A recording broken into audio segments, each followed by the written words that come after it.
Hello dear students, welcome to YouTube channel. आज के इस वीडियो में हम करेंगे क्लास 9 का मैथमेटिक्स का एक sample paper and this is sample paper number 1। और ये लेटेस्ट पैटर्न जो सीबीएसई ने लॉन्च किया है 2023-24, हमने उसके अकॉर्डिंगली इसको बनाया है। सो अगर आपको इस पेपर की पीडीएफ चाहिए तो आप डिस्क्रिप्शन में लगे लिंक पे क्लिक करके इसकी पीडीएफ भी डाउनलोड कर सकते हैं। So let's start the paper. So सबसे पहले टाइम होगा आपका 3 hours and maximum marks are 80। General instructions are, तो इस क्वेश्चन पेपर में आपको 5 सेक्शंस होंगे, सेक्शन ए से लेके ई तक। सेक्शन ए में आपके 20 एमसीक्यू होंगे जो कि 1 मार्क के होंगे।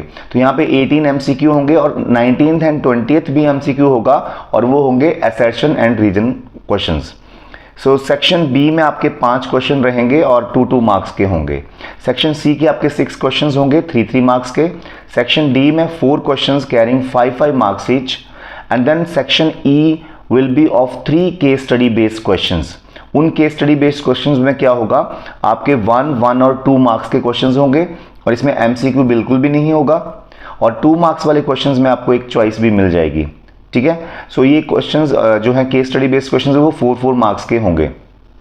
Then we have all questions are compulsory, however an internal choice in 2 questions of 5 marks. तो 5 मार्क्स के 2 क्वेश्चंस में आपको इंटरनल चॉइस मिलेगी, 2 क्वेश्चंस आपको 3 मार्क्स में इंटरनल चॉइस मिलेगी, 2 क्वेश्चंस आपके 2 मार्क्स वाले में आपको इंटरनल चॉइस मिलेगी।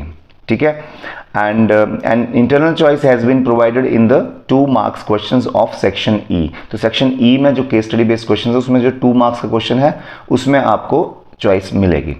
ठीक है, सो let's start the paper now. Section A, what is the value of 256 power 0.16 into 256 power 0.09?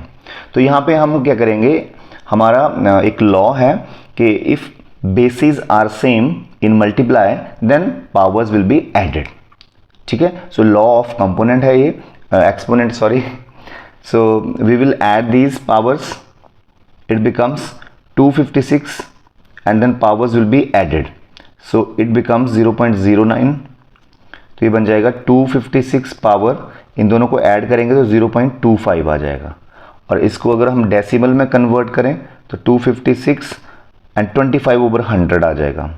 तो इट इज़ 1/4 कटिंग करके। सो 256 को हम 4 पावर 4 लिख सकते हैं।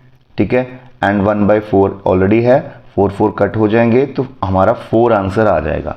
सो B option, A option is correct here. Second question is the simplest rationalizing factor of cube root of 500। तो इसका मतलब है कि हम क्यूब रूट ऑफ 500 को मिनिमम से मिनिमम कितने नंबर से, किस नंबर से मल्टीप्लाई करें कि ये रैशनल नंबर बन जाए। ठीक है, सो पहले इसकी हम प्राइम फैक्टराइजेशन करते हैं। 500 की, चलो 2 से 250 आ गए, 2 से 125, देन 5 से 25, देन 5 से 5 से, ये होगी। अब देखिए ये क्यूब रूट है तो अंदर हमें पावर्स 3 रखनी है सबकी। ठीक है, तभी ये रैशनल नंबर बनेगा। तो ये तो पावर 3 आ गया, ये देखिए it is 2 power 2 and it is 5 power 3। तो हमें पावर 3 चाहिए तो यहाँ पे एक 2 की पावर और चाहिए, मीन्स एक 2 और चाहिए ताकि ये 2 पावर 3 बन जाए। तो क्यूब रूट और क्यूब कट जाते हैं बाद में। ठीक है, तो हमें यहाँ पे मल्टीप्लाई करना पड़ेगा एक और 2 क्यूब रूट 2 से, जो कि वो अंदर आएगा तो 2 बनेगा यहाँ पर। ठीक है, सो इट बिकम्स, जब ये मल्टीप्लाई होंगे तो इट बिकम्स 2 पावर 3, तो ये इसके अंदर आ जाएगा तो एक 2 पावर यहाँ से मिल जाएगी। तो ऐसे ये रैशनल नंबर हमारा बन जाएगा। तो required number is this. So rationalising factor of cube root of 500 is cube root of 2। ठीक है, देखिए रैशनल नंबर बन गया। सी हेयर हाउ, 2 × 5 की पावर 3, तो power 3 and cube root cut जाएंगे तो हमारा आंसर यहाँ पे 10 आ जाएगा। तो रैशनल नंबर बन गया।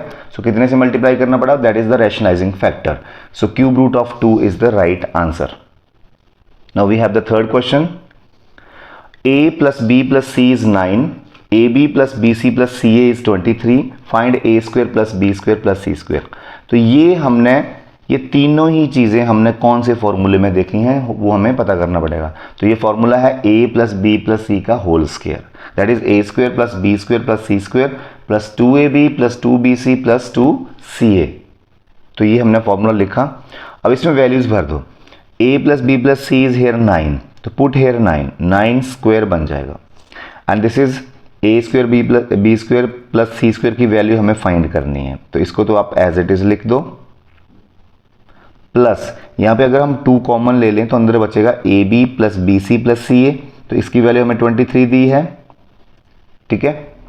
सो ये बन गया 81 और ये 46 इधर आके माइनस 46 बन जाएंगे, तो A square plus B square plus C square की वैल्यू ये आ जाएगी। अगर आप इनको माइनस करेंगे तो आपके पास 35 आंसर आ जाएगा, ठीक है। तो ए option is correct hair. And the next question is if x is -1 y is 2 is the solution of this equation then find the value of k। तो इसमें हम क्या करेंगे, x की वैल्यू -1 भर देंगे और y की वैल्यू 2 भर देंगे। तो x को -1 भरते हैं, हमारे पास इक्वेशन है 3x + 4y = k। So put x is -1 and y is 2, तो ये हमारे k की वैल्यू आ जाएगी। So this becomes -3 + 4 2 = 8, so answer becomes 5, तो k इज 5 आंसर, ठीक है। सो हमारा ये डी ऑप्शन इज करेक्ट है। What is the distance between the graph of equation x is equal to -3 x is equal to 2। तो देखिए x is equal to -3 and x is equal to 2। सो always remember, अगर हमारा ये coordinate axis हैं x dash y dash, तो x is equal to a something, x is equal to something is a line parallel to y axis. x is equal to कोई भी line है, जैसे x is equal to 1 है, 2 है, -1 है, -6 है, जो भी है वो y एक्सिस के पैरेलल होती है। तो x इज इक्वल टू -3 यहाँ जैसे होगी, देखो -1 -2 -3, ये आपकी x इज इक्वल टू -3 होगी, parallel to y axis at a distance of -3 units, मतलब इस साइड को होगी। और x इज इक्वल टू 2 ये यहाँ जैसे होगी, ठीक है। तो इनके बीच में कितना फासला है, देखो 1 2 3 4 5 का, ठीक है। सो 5 is the answer here, D option. Next is what is the, sorry इसका ये है 5, ठीक है। Okay, 6th question, the graph of the linear equation 2x - y = 4 cuts the x axis at what point. तो बेटा देखिए ये है हमारे पास लीनियर इक्वेशन, इसका ग्राफ x एक्सिस को कहाँ काटेगा, जहां भी x एक्सिस को काटेगा वहां पे y की वैल्यू हमेशा 0 होगी। We know the value of y on x axis always 0, तो जहां भी ये काटेगा x एक्सिस को वहां पे x एक्सिस पे जो पॉइंट होगा वहां पे y तो 0 होना है, क्योंकि वो x एक्सिस के ऊपर है, तो y को 0 भर दो यहाँ पे, ठीक है। तो इस क्वेश्चन में हम क्या करेंगे, 2x - y = 4, तो जहां भी ये x एक्सिस को काटेगा वहां y तो 0 होना है, तो पुट y = 0। तो देखते हैं x कितना आता है, x आ गया 2, तो पॉइंट बन गया 2, 0, ठीक है। तो 2, 0 बन जाएगा ये point, A option is correct. अगर यहाँ होता कि cuts the y axis eight which point, तो हम x को 0 भर देते, क्योंकि y एक्सिस के ऊपर x की वैल्यू हमेशा, x कोऑर्डिनेट की वैल्यू हमेशा 0 होती है, ठीक है। चलिए 7th question, if 2 acute angles of a right angled triangle होगा, right angle are equal, then each acute angle is what. तो बोलता है जो 2 एक्यूट एंगल हैं राइट एंगल्ड ट्रायंगल के, वो दोनों आपस में बराबर हैं, तो बताओ वो कितने डिग्री के होंगे। तो ये राइट एंगल्ड ट्रायंगल आएगा यहाँ पे, ठीक है। तो देखिए ये राइट एंगल ट्रायंगल है, ये तो 90 डिग्री होगा, बट ये दोनों बराबर हैं, ठीक है। तो हम इन दोनों को x मान लेंगे, ठीक है। ये 90 है, तो एंगल सम प्रॉपर्टी लगा दो, 90 + x इज 180, तो ये 2x बन जाएगा और ये इधर जाके माइनस हो गया, तो x इज 45। तो हर एक एंगल 45 डिग्री का हो जाएगा। Next is if triangle ABC congruent to triangle LKM then side AC is equal to what. तो देखिए इसमें तो ड्रॉ करने की जरूरत भी नहीं है, ये दोनों ट्रायंगल्स कॉन्ग्रुएंट हैं, तो AC, जब दोनों ट्रायंगल्स कॉन्ग्रुएंट हो जाती हैं तो बाद में उनके जो कॉरेस्पॉन्डिंग पार्ट्स हैं वो आपस में बराबर हो जाते हैं, लाइक 3 साइड्स 3 एंगल्स है ना, तो वो बराबर हो जाएंगे। तो AC साइड अगर इसकी लें हम, तो कॉरेस्पॉन्डिंगली इसकी कौन सी साइड आएगी, LM आएगी। देखिए AC फर्स्ट एंड लास्ट, तो first and last it is LM, तो LM आ जाएगा हमारा आंसर, ठीक है। आगे है bisectors of the angle of a parallelogram encloses a, तो ये हमारा एक क्वेश्चन ही है NCERT में, तो इसका आंसर आएगा rectangle. Bisectors of the angles of a parallelogram encloses a rectangle. मैं आपको बना के दिखाता हूँ कि एक पैरेललोग्राम है जिसके एंगल्स के बाइसेक्टर्स, तो इन एंगल्स के मैंने बाइसेक्टर खींचे, इसका बाइसेक्टर ये, इसका बाइसेक्टर ये। बाइसेक्टर बोले तो this angle is equal to this angle, this angle is equal to this angle, ठीक है। तो इन दोनों एंगल्स के भी बाइसेक्टर खींचे, तो दिस आर देयर। सो ये बीच में जो बनती है वो रेक्टेंगल बनती है, वो हमने प्रूव भी करना है, ठीक है। तो अभी तो नहीं प्रूव करना है, बट आप ऐसे ही इसको याद रखो कि ये रेक्टेंगल बनती है, क्योंकि ये सारे एंगल 90-90 प्रूव हो जाते हैं, ठीक है। तो हमेशा याद रखो ये रेक्टेंगल बनती है। जब हम पैरेललोग्राम के एंगल बाइसेक्टर्स को ड्रॉ करते हैं तो बीच में एक रेक्टेंगल बनती है, ठीक है। तो ये हो गया। अब 10th क्वेश्चन है, the area of the triangle formed by these 3 points. तो इन पॉइंट्स को आप रफली ग्राफ पे ड्रॉ कर लो और एरिया फाइंड कर लो, half into base into height लगा के। सो लेट्स ड्रॉ ऑन रफली। तो देखिए हमने ड्रॉ किए, this is 2,0, this is 6,0 and this is 4,6। तो इनको जब ज्वाइन करेंगे तो ये ट्रायंगल बने। तो देखिए हाफ इंटू बेस कितना आया, गिन लो, 1 2 3 4, 4 इज बेस। हाइट कितनी आई, तो यहाँ से यहाँ तक 6 यूनिट है, ये लिखा हुआ है, 6 यूनिट ऊपर गए हैं तो हाइट इज 6। सो हमारा एरिया आ गया 12 यूनिट स्क्वायर। 12 यूनिट स्क्वायर हमारा एरिया होगा, b part. Next question is, diagonals of a quadrilateral ABCD bisect each other if angle A is 45 then what is angle B। तो देखिए जब भी डायगोनल ABCD कोई क्वाड्रिलेटरल है उसके डायगोनल्स बाइसेक्ट करें तो always it is a parallelogram, ठीक है। तो वो पैरेललोग्राम होती है। तो एंगल A अगर 45 होगा, मान लीजिए ये है वो क्वाड्रिलेटरल, तो अगर ये एंगल 45 है तो ये कितना होगा, तो यहाँ पे ये दोनों एंगल को इंटीरियर होंगे because this is a parallelogram suppose, and this is parallel lines, this is transversal. So इन दो एंगल्स का सम 180 होगा। तो बच्चों अगर ये 45 डिग्री होगा तो ये 135 आ जाएगा, ठीक है। सो 135 ये आ जाएगा बिकॉज जब भी डायगोनल्स बाइसेक्ट करते हैं क्वाड्रिलेटरल के then it is a parallelogram only. Next is the class mark of the class 200 to 250 is. So what is class mark? Class mark होता है mid value of the class intervals, mid value, ठीक है। तो mid value कैसे निकालेंगे, दोनों को add कर दो और डिवाइड बाय 2 कर दो। तो ऐड किए तो 450 आया, डिवाइड बाय 2 करा तो 225 आ जाएगा। Next is a cord is eight a distance of 8 centimetre from the centre of a circle. तो एक कॉर्ड है सर्कल की, देखिए मैं बनाता हूं, वो सेंटर से 8 सेंटीमीटर दूर है। मान लीजिए ये कॉर्ड है, तो ये डिस्टेंस इसने 8 सेंटीमीटर दी है इस कॉर्ड की सेंटर से, ठीक है। रेडियस है इसकी 17 सेंटीमीटर। इस सर्कल की रेडियस कितनी है, 17 सेंटीमीटर रेडियस है, ये 17 हो गया। The length of the chord is what, बोल the length of the chord find करो। डिस्टेंस इसकी सेंटर से 8 है, 8 सेंटीमीटर है, हमें ये लेंथ निकालनी है, ठीक है। हम क्या करेंगे, पाइथागोरस थ्योरम लगा के ये लेंथ निकाल लेंगे सबसे पहले, ठीक है। पाइथागोरस लग जाएगी क्योंकि 90 है, फिर इसका डबल कर देंगे। क्यों करेंगे, क्योंकि we know perpendicular from the centre bisect the chord, it means ये परपेंडिकुलर जो जा रहा है वो मिड पे काटेगा, तो इट मींस उतना ही ये होगा, ठीक है। सो पाइथागोरस लगा दो, ये हाइपोटेन्यूज रहेगा। So hypotenuse square minus this is suppose perpendicular square is equal to this base square, ठीक है। कॉर्ड की लेंथ x मान लो, चलो x आ गया, x स्क्वायर, तो ये 289 होता है, माइनस 64 कर दो, x स्क्वायर आ जाएगा 225, ठीक है। तो x कितना आएगा, 15 आ जाएगा x, ठीक है। x 15 आ गया तो इसका डबल कर दो आप, तो 30 बन जाएगा टोटल, ठीक है। So 30 centimetre is the length of the chord. So next is in the given figure AD is the median. बेटा ये मीडियन है, मीडियन क्या होती है, a line segment joining the vertex to the mid point of opposite side. तो it means vertex को अगर हम सामने वाली साइड के मिड पॉइंट से ज्वाइन करते हैं तो वो मीडियन बनती है। इट मीन्स BD और CD बराबर होंगे यहाँ पे, ठीक है। सो BD और CD बराबर हैं।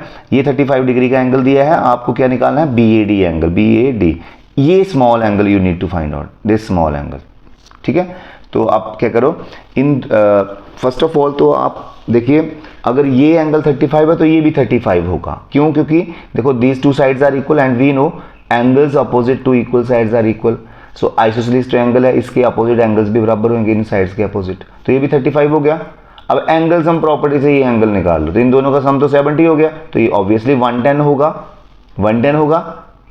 और आपको मैं बता दूं ये दोनों ट्रायंगल्स कॉन्ग्रुएंट हैं, कर लो कॉन्ग्रुएंट। ये देखो ये साइड इसके बराबर, ये कॉमन है और ये इसके बराबर क्योंकि AD मीडियन है, तो by SSS these two triangles are congruent, तो ये दोनों एंगल भी बराबर होंगे।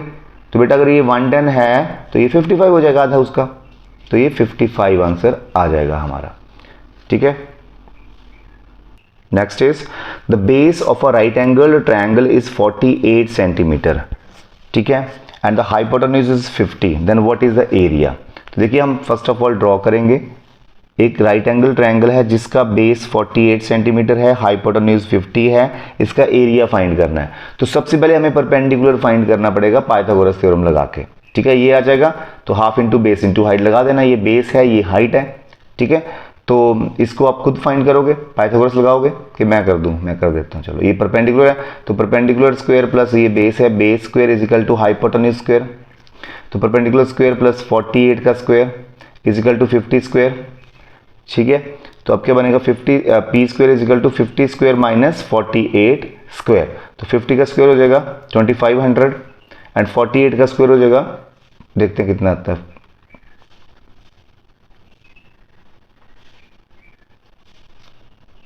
ये आ गया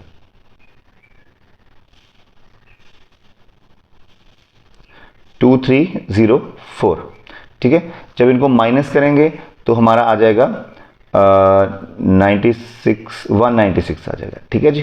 तो पी स्क्वायर इज 196, तो पी हमारा ये इसका रूट करेंगे तो 14 होता है, तो ये 14 आ जाएगा, ठीक है। 14 आ गया, अब लगा दो, हाफ इंटू बेस 48 है, हाइट हमारी 14 है, तो ये बन जाएगा, लो जी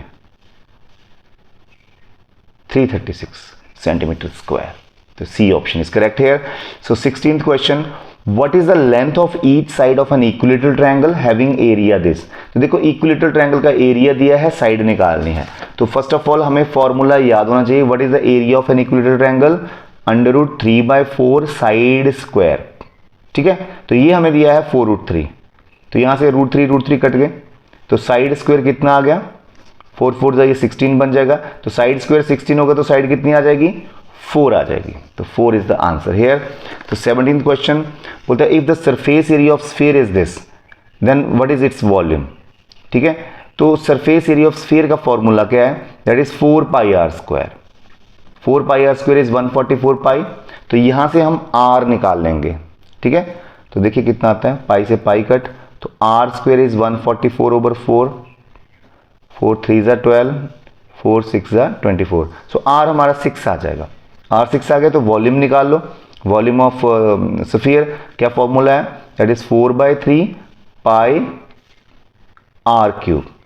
तो ये आप फाइंड करोगे अपने आप और कमेंट बॉक्स में लिख देना कि कितना आंसर इसका आ रहा है, ठीक है जी। So we have the next question now, 18th, the total surface area of one cone is of radius 7 centimetre and height this is what. तो total surface area of cone, तो कोन पहले तो रेडियस लिख लो 7 centimetre and height is 24 centimetre, तो बेटा इसका total surface area, तो हमारा कोन ये रहा। टोटल सरफेस एरिया का फॉर्मूला होता है πr × r+l, ये हमारा फॉर्मूला होता है।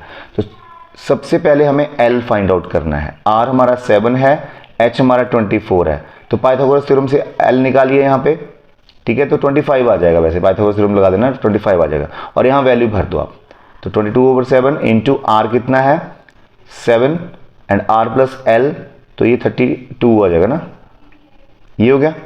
सो 7 से 7 कट और इनको मल्टीप्लाई कर दो, 704 आ रहा है, तो it is the right answer, ठीक है जी। सो 18 क्वेश्चन ही हमारे हो गए।